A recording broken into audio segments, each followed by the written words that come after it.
Now, they don't come any bigger than our final guest. I can't tell you how many people have said to me at various points today, including speakers on stage, how excited they are about our last guest today. A long-time climate activist, a prolific writer and campaigner.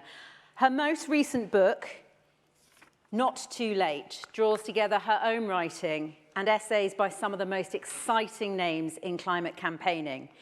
In her words, difficult is not the same as impossible. Please welcome, remotely from California, Rebecca Solnit.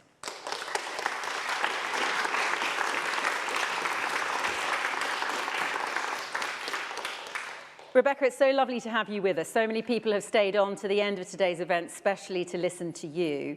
In your book, you say it's all about storytelling. What do you mean? Every crisis is partly a storytelling crisis, and it's not only the stories. Obviously, we need to stop burning fossil fuel and electrify everything and so much more.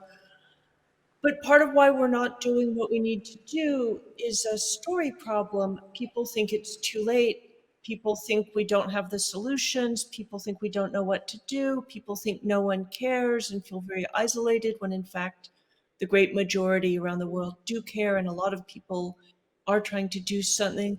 And then finally, people think that and it probably was true 20 years ago, that we live in an age of abundance and this requires austerity. But even 20 years ago, you could argue we lived in an era of austerity, because living in a filthy, polluted, politically corrupted world where the fossil fuel industry has so much power is a kind of austerity.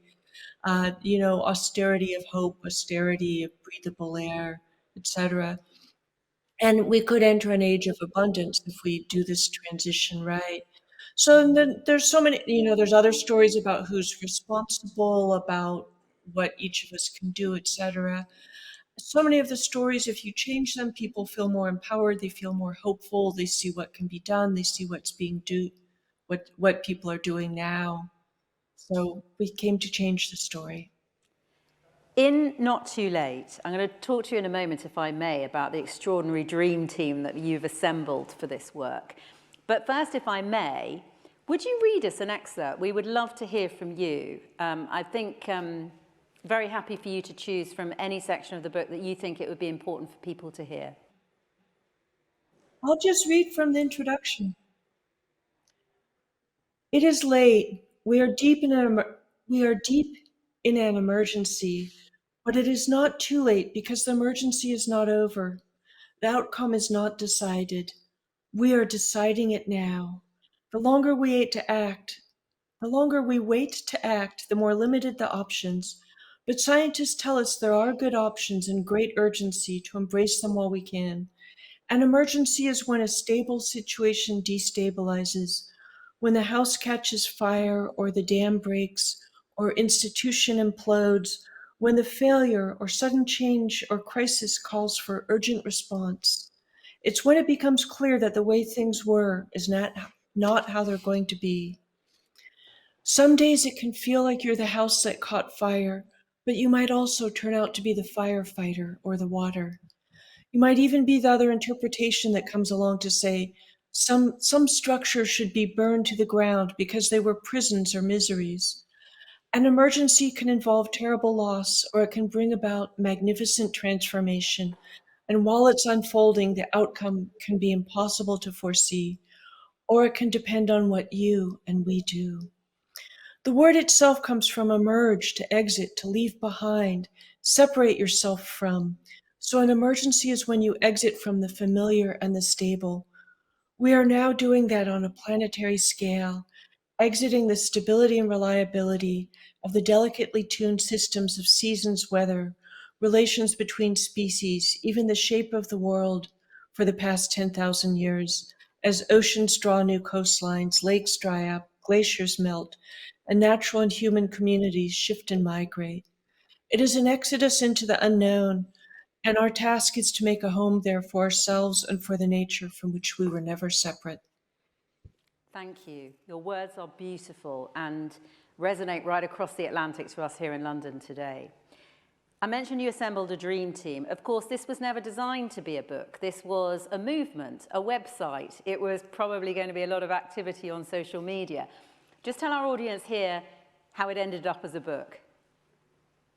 Yeah, the wonderful sort of climate justice activist Saket Soni was in town, and I organized a little dinner party for him.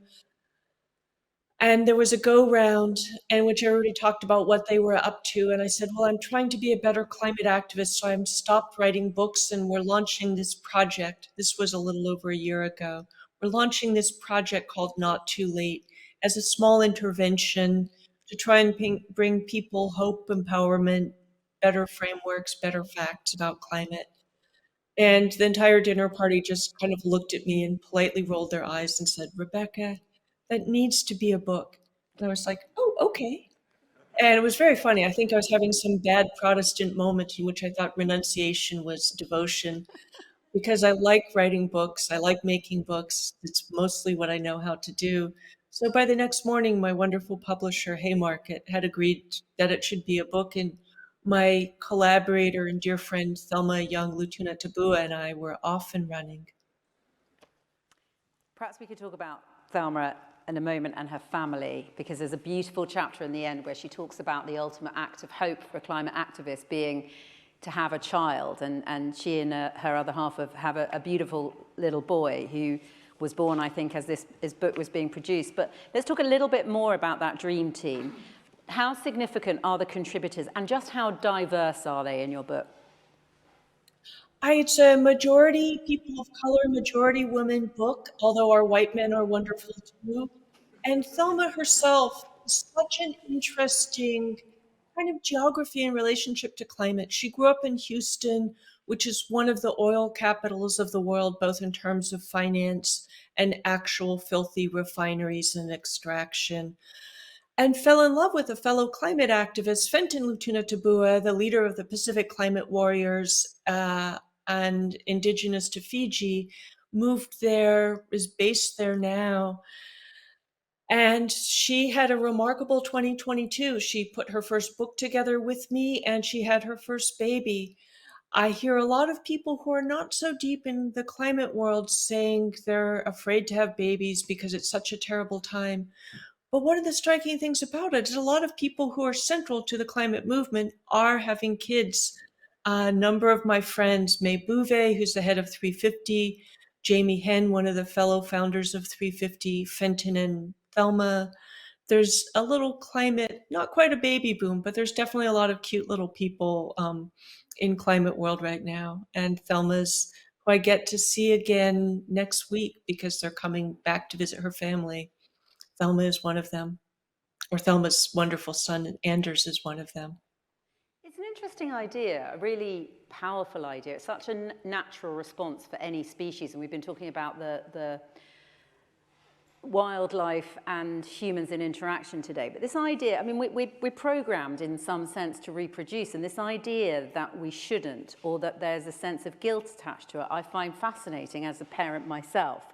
Does that come from a sense that you wouldn't want to bring a child into a world that you are so fearful about the future of, or that there's a sense of guilt that we shouldn't be populating the planet further? And what's interesting to me is when I was young, there was an environmental argument that we first world people so overuse resources, we shouldn't have children. And of course, I grew up in the shadow of all the misinformation about overpopulation, which was usually racist pretenses that the sheer numbers of humanity mattered rather than how much we consume.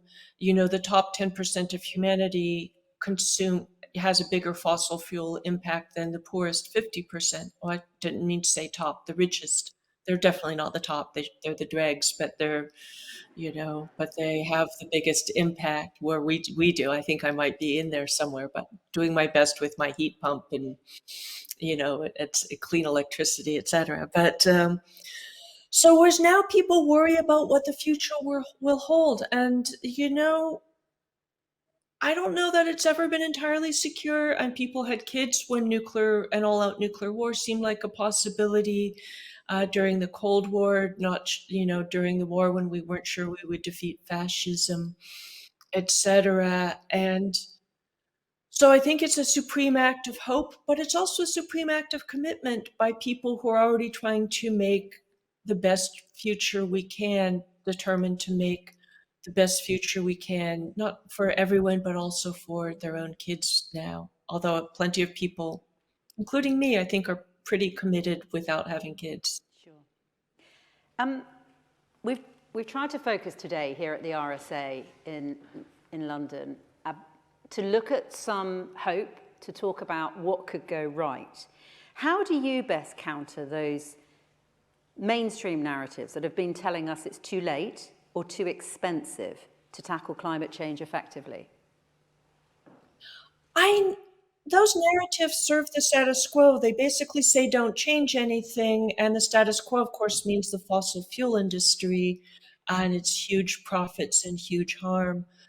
It is not too late, and that's not me, a literature major telling you that's the top scientists in the world. Here's the UN's top climate official this spring saying it's not too late. The IPCC clearly demonstrates that it is possible to limit global warming to 1.5 degrees with rapid and deep emissions reductions across all sectors of the global economy. So it's not too late. We have the solutions. We know what to do. When we look at the wildfires in Canada, the toxicity of fossil fuel politically and at every phase from extraction to use, we know that the world can be better. We know that, and we know what to do. And so much of it is underway already. We are in the middle of an energy transition, not contemplating the beginning of it. And that's something people don't realize. I think there are a lot of situations where the people on the inside realize how dire it is and the people on the outside don't. But climate, to use the donut metaphor from before, is kind of the other way around, where the people on the inside have already adjusted to the hard facts of the ecological crisis and the oceans absorbing heat, etc. But they're also very engaged with the possibilities that what we can do, how to do it, the ways it's being done, the benefits of doing it. And as I said before, there was a period where it was imagined, because renewables were expensive and inadequate, that it essentially meant austerity. But I think it could mean abundance, but we would have to rethink what abundance meant. It could mean strong communities, clean air and water, healthy people, healthy food, equality. I think that we're currently poor in hope, poor in confidence in our social systems and our natural systems. What would it mean to be rich in all those things? So I think we kind of have to change the questions to do what needs to be done and change our definitions of what well-being and abundance look like. You say we have all the solutions we need from the wind and the sun to create all the world's energy. Isn't storage still an issue when we aren't using them on demand? And those problems are being solved in a lot of innovative ways. I didn't really fully understand how profound the energy revolution is, because most of the news stories are solar is this much cheaper than last year, wind is this much more widely implemented than 18 months ago. And so there's small increments of time. If you look at, from 2010 or the year 2000, it's a full-on revolution. So I realized that a while ago, and then more recently realized, oh, and we're at the beginning of the revolution. Storage problems are being solved in any number of innovative ways. Since we don't need to get to 100%, but close to 100%, the idea of using some other methods, including hydropower as kind of backup, exists. But I'm both dismayed, like most of you probably are, by the news about the state of the planet, but also incredibly excited about what's being done in response. Every week, there are lots of reports on new battery materials, so we don't have to go after the rare earths, new storage technologies, including ones that are either using very common materials or using other things like gravity, pumping water uphill with excess sun or wind, letting it turn turbines downhill when the sun isn't shining or the wind isn't blowing, heat storage, etc. And these are all soluble problems, and we need to proceed at top speed to implement renewables while continuing to solve the problems still involved, because we have to make this transition swiftly. That we will make it because renewables are now the cheapest, best ways to power everything or almost everything. But if we do it slowly, the damage will be so much greater than if we do it swiftly. And that's one of the things that's so important to convey. Your voice is heard powerfully through your writing, but I think you are also a protester. And I'm curious to ask you, what do you feel about the impact of direct action? In this country, we've had a change recently in the laws around protest, which has been controversial to say the least. In this country, there are whole swathes of society who would think of Extinction Rebellion and Insulate Britain as swear words, frankly, because of the inconvenience that they've caused to people closing major arterial roads. And I'm just curious to know what you think the role of direct action is, particularly in a country like ours, where protest is to a certain extent being prescribed.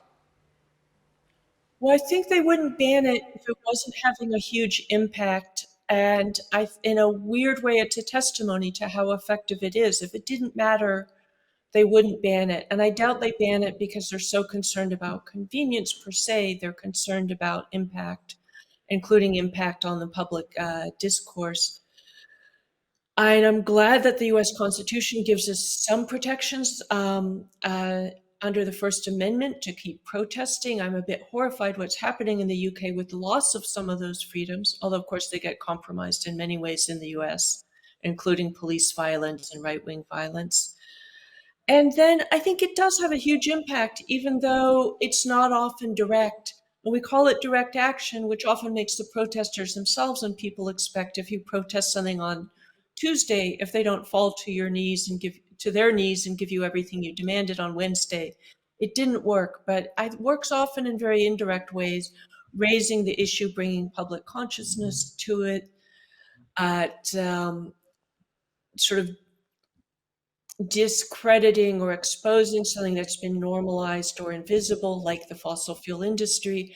And as for convenience, I think one of the ridiculous and pathetic things about our age is how much convenience, whether it's the convenience of burning fossil fuels, the convenience of doing everything the easiest way instead of the most meaningful way or the way that benefits the whole.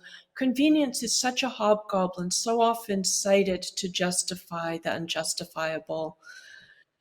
And, and yes, having your road blocked is inconvenient. Having your village destroyed by a typhoon, having an entire town burned down in British Columbia with heat and fire as never seen before, having more than 80 people die in the California town of Paradise in a firestorm, more like World War II bombing than a natural fire. Those things are more inconvenient. A point beautifully made.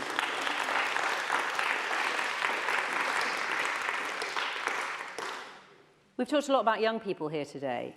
Do we put too much responsibility, Rebecca, do you think, on the next generation to save our world? Is it making young people stressed and depressed? And if so, how do people our age help to alleviate the pressure?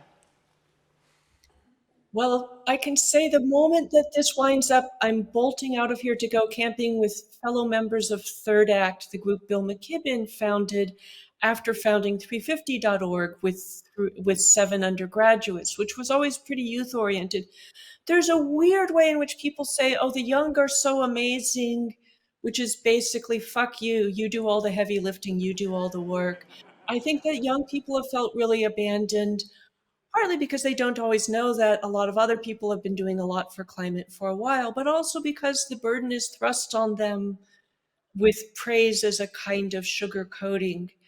And so Bill founded Third Act Third Act is about the third act of your life, about people over 60, with the sense that we often have a lot of power and resources and a lot of responsibility. And I think people of all ages have responsibility. I think that, many people in my generation, I'm 60, in my early 60s, did something, but not nearly enough, because we knew that we knew in the late 1980s, we knew in the 1990s, there should have been a gentle curve of transitioning off fossil fuels. Now we need to have the dramatic steep curve. And so on the one hand, I love seeing the ferocity, the commitment, the passion of the young. On the other hand, it's everybody's responsibility. And I think that when we talk about the youth also, there's a real sense of betrayal by the powerful. The US government is essentially a gerontocracy full of people in their 70s and 80s, and older people hold most of the power. Older people hold the fossil fuel corporations. So there is something generational about it.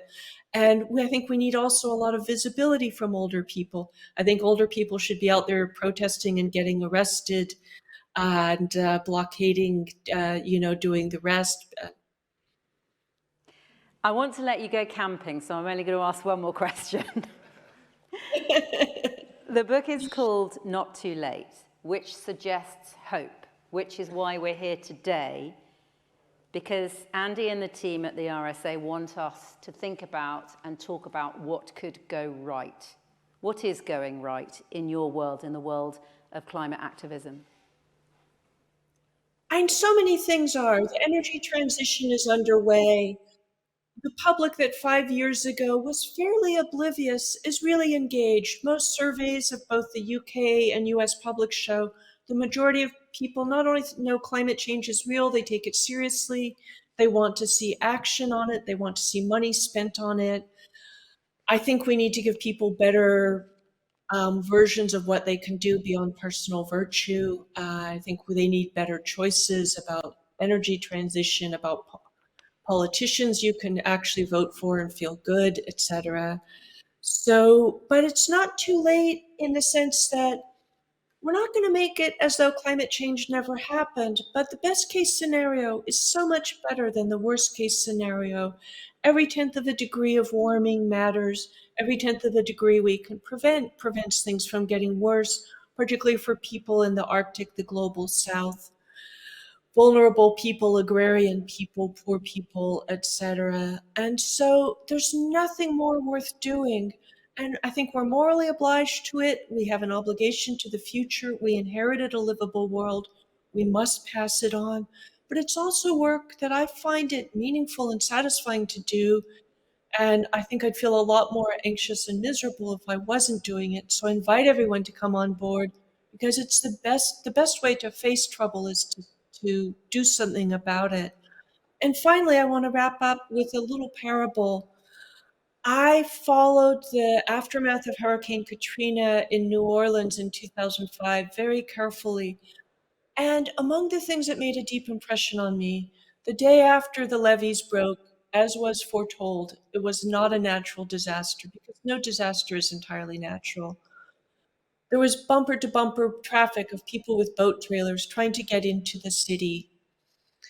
Nobody trying to put their little fishing boat or pleasure vessel into the city underwater thought they could rescue everybody. Everybody thought that maybe, possibly, they could rescue somebody. And I feel that's always the spirit in which we have to live. We can't fix everything. We can't save everything. We can't undo all the harm. But there's always something we can do. We don't know what it is until we get there and do it, and it's absolutely worth doing. So in the spirit of those people and their boats, we have to go out there and see what we can rescue, what we can save, what we can protect.